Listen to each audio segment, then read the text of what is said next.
দোষ পেতেন না, এদের তো দোষ না, দোষ তো আমাদের। আমরা এখানে বলেছি সভা করার বরকত কি, সবার ফজিলত কি খুব বলেছি। ওরা ভেবে নিয়েছে নামাজ কালাম থাক না থাক সবাটা দিতে পারলে মোটামুটি লাইনটা ক্লিয়ার হবে, যেভাবে আমরা হরিকে হরিকে একটা জায়গা পেয়ে যাবো। আর জল ছাড়া আমাদের দিয়ে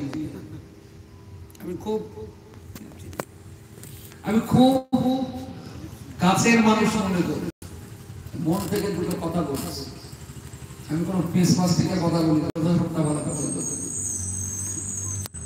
আমরা যারা ইসলাম ধর্মের মানুষ, ইসলামের প্রতি আমাদের আস্থা আছে, বিশ্বাস আছে, আমরা ভরসা রাখি, কারণ ইসলাম আল্লাহ তৈরি করে, তার জন্য ইসলামের প্রতি ভরসা আছে, ইসলামের প্রতি ভালোবাসা আছে। তা নইলে ধর্মের জন্য টাকা দিতাম না।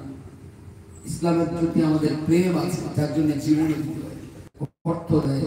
বাঙালি মুসলমানের একটাই দোষ, বাঙালি ইসলাম বোঝা যদি বলে তুমি কি খুব বোঝো, আমি বিরাট বুঝিনি, তবে একটুখানি বুঝেছি, তাতে এই বুঝটা আমার হয়েছে। বাঙালি যে বোঝে না এইটা আমি আর কিছু বুঝি না। আমি ইসলামের বিরাট কথা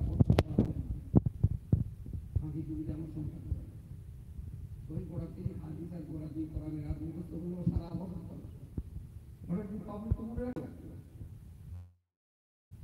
আজকে বলে যাবো 1.5 মাসের কথা হলে আবার সেই কথা শেয়ার করে পাবলিকের ধরা ঢোকায়। 3টে কোরআনের আয়াত আর 2টো হাদিস দিয়ে সারা বছর করা যায়, কোনো অসুবিধা নেই।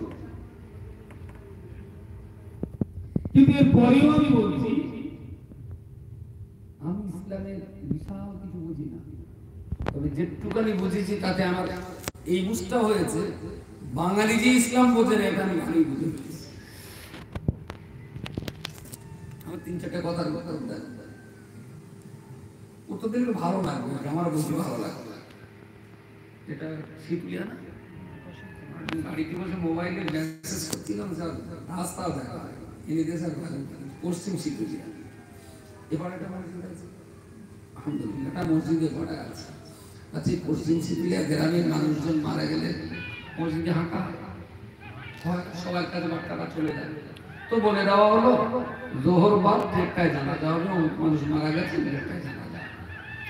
আত্মীয় স্বজন দূর দূরান্তের মানুষ মারা এসে গেল, গ্রামের মানুষজন অন্যদিন জোহরে যদি 10টা হয়, আজকে যে 10টা মানুষ মারা গেছে তো জানাজাও গেছে, জোহরেও গেছে, আবার বাইরের মানুষ সব মিলিয়ে মসজিদে মুসল্লি হয়েছে 200।